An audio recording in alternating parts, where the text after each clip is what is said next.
Selamat malam Bapak Ibu Saudara sekalian, kita tiba lagi di Renungan Malam pada malam hari ini. Dan malam hari ini sebelum kita masuk di dalamnya, mari kita satukan hati dan pikiran kita mohon bimbingan Roh Kudus, kita berdoa. Bapa yang baik, Bapa yang bertata dalam kerajaan surga, ucapan syukur dan terima kasih kami panjatkan kepadamu atas segala kebaikan dan kemurahan Tuhan dalam kehidupan kami. Terima kasih Tuhan untuk hari ini, hari baru pemberian-Mu yang boleh Tuhan anugerahkan bagi setiap kami di minggu ini. Dan kami boleh melewati hari ini, kami percaya ini semua karena kuat dan kuasa Tuhan yang boleh menyertai kehidupan kami dan membuat kami bertahan hingga pada di malam hari ini.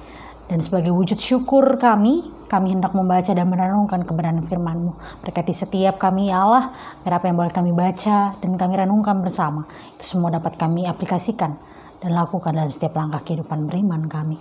Bersabdalah kepada kami ya Allah, karena kami anak-anak-Mu sudah sedia untuk mendengarkannya. Di dalam nama Kristus Yesus, Tuhan yang adalah Juru Selamat kami hidup, kami berdoa. Amin. Ya, Ibu Bapak Saudara sekalian, bacaan Alkitab kita pada malam hari ini dari Injil Tuhan kita Yesus Kristus menurut Yohanes, pasalnya yang ke-6, ayatnya yang ke-10, yang menyatakan, kata Yesus, suruhlah orang-orang itu duduk. Adapun di tempat itu banyak rumput, maka duduklah orang-orang itu, kira-kira 5.000 laki-laki banyaknya. Lalu Yesus mengambil roti itu, mengucap syukur dan membagi-bagikannya kepada mereka yang duduk di situ. Demikian juga dibuatnya dengan ikan-ikan itu, sebanyak yang mereka kehendaki. Dan setelah mereka kenyang, ia berkata kepada murid-muridnya, kumpulkanlah potongan-potongan yang lebih supaya tidak ada yang terbuang. Maka mereka pun mengumpulkannya dan mengisi 12 bakul penuh dengan potongan-potongan dari kelima roti jelai yang lebih setelah orang makan. Ketika orang-orang itu melihat mujizat yang telah diadakannya, mereka berkata, dia ini adalah benar-benar nabi yang akan datang ke dalam dunia. Karena Yesus tahu bahwa mereka hendak datang dan hendak membawa dia dengan paksa untuk menjadikan dia raja, ia menyingkir pula ke gunung seorang diri. Demikianlah pembacaan Alkitab. Berbahagialah setiap kita yang membaca, merenungkan, dan juga melakukan firman Tuhan dalam setiap langkah kehidupan beriman kita. Haleluya. Ya, Ibu Bapak Saudara sekalian, di hari ke-18 di tahun 2021 ini, tentu setiap kita melihat dan mengetahui berbagai macam luka dan duka yang dialami oleh bangsa kita, bangsa Indonesia. Berbagai musibah terjadi, mulai dari hilangnya pesawat Sriwijaya, lalu juga kemudian ada gempa yang menimpa Sulawesi Barat dan juga banjir yang ada di Kalimantan Barat. Lalu belum reda luka dan duka bangsa ini, kita kembali lagi dikejutkan dengan bencana erupsi di Gunung Semeru dan Merapi. Lalu luka itu terus bertambah ketika ada bencana alam kembali di Sumedang dan juga di Manado. Luka dan duka ini menjadi luka dan duka bersama bagi setiap kita. Bagi kita yang adalah seorang bangsa Indonesia, ketika kita melihat saudara-saudara kita melihat banyak tangis dan banyak air mata yang bahkan membuat sebagian besar orang harus kehilangan orang-orang yang mereka kasihi. Dan bagaimana kemudian kita dapat berkata, Tuhan melindungi bangsa ini ketika berbagai musibah yang terjadi ini ada di depan mata kita. Bahkan saat kita baru menginjakkan kaki kita di tahun 2021. Tentu mudah bagi kita untuk berkata Tuhan menyertai kita ketika hidup kita tentram dan damai.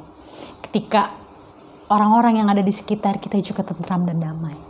Ketika berita bencana ini berhenti ada di sekitar kita. Tapi ketika duka, luka ini terus menimpa kehidupan, maka bagaimana kita mampu berkata, Tuhan mengasihi kita.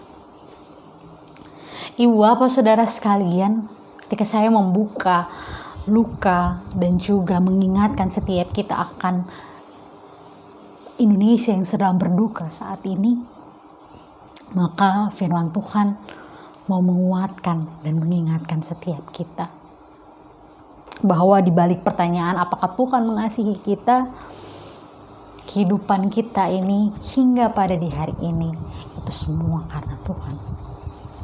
Banyak orang-orang di luar sana, dan bahkan saat gempa menimpa Sulawesi Barat, orang-orang tengah tertidur dan banyak korban jiwa yang harus berjatuhan. Dan kita yang boleh bangun, yang boleh bernafas hingga pada di hari ini, itu semua karena Tuhan. Bukan berarti orang-orang yang terbangun dan kemudian kehilangan nyawanya tidak dikasihi oleh Tuhan. Tapi Tuhan punya cara, tapi Tuhan punya kehendak dalam kehidupan mereka masing-masing. Maka ketika firman Tuhan pada malam hari ini mau mengingatkan kita untuk terus bergantung kepada Tuhan. Ketika orang-orang banyak itu mengikuti Yesus, ada sekitar 5.000 orang. Mereka mengikuti Yesus kemanapun Yesus pergi memberitakan Injil. Dan di situ hanya ada 5 roti dan 2 ikan. Dan itu dibagi-bagikan kepada sebegitu banyak orang. 5.000 orang. Dari 5 roti, 5 jelai roti, dan juga 2 ikan. Hal ini mau membuktikan, hal ini mau mengatakan kepada setiap kita bahwa kehidupan kita bergantung kepada Tuhan. Mungkin seringkali atau mungkin kalau kita bayangkan bahwa kita adalah bagian dari 5.000 orang itu, kita adalah seperti orang-orang yang saat ini khawatir. Kita adalah orang-orang yang saat ini cemas. Bisakah kita makan dari 5 roti dan 2 ikan? Sedangkan orang-orang yang mengikuti Yesus ada begitu banyak, ada 5.000 orang.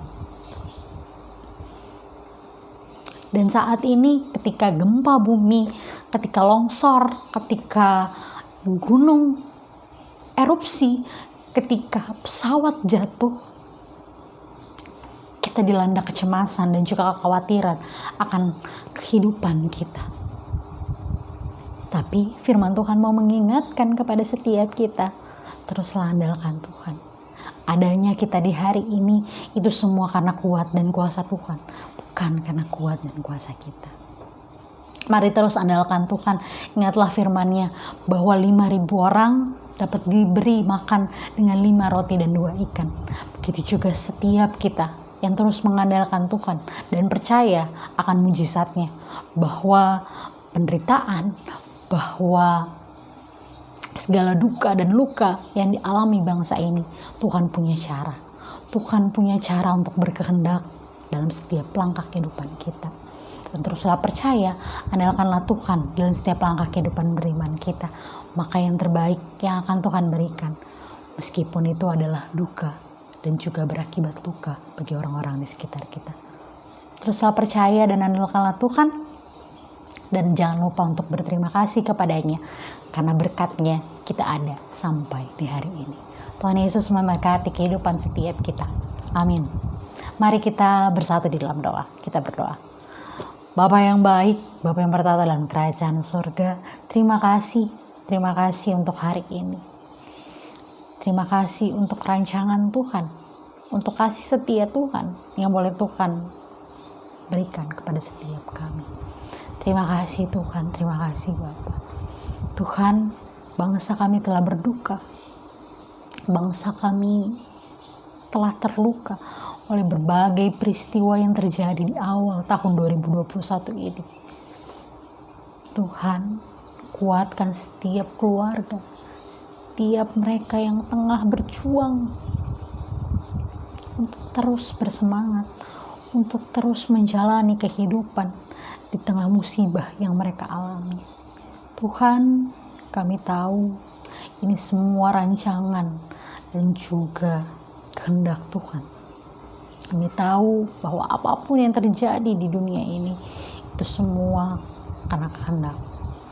Tapi Tuhan, kami mohon kiranya kekuatan dan juga penghiburan sejati senantiasa Engkau berikan kepada setiap kami yang berduka maupun terluka. Tuhan mau kuatkan, mau hibur setiap kami agar luka dan luka ini segera berlalu. Dan Tuhan senantiasa hadir berjalan bersama kami, menguatkan dan menghibur kami. Tuhan, terima kasih untuk firman-Mu ini boleh menguatkan kami.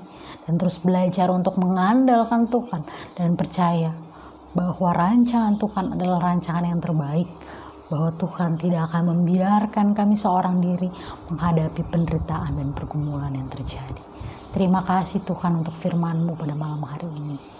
Kami akan kembali tidur, mengistirahatkan tubuh kami yang lemah ini setelah seharian kami beraktivitas. Kiranya Tuhan yang boleh jaga dan tuntun, serta sertai setiap tidur malam kami. Terima kasih Tuhan, terima kasih Bapa. Ini doa, ini syukur, dan ini permohonan kami. Di dalam nama Kristus Yesus, Tuhan yang adalah juru selamat kami hidup, kami telah berdoa dan mengucap syukur. Amin.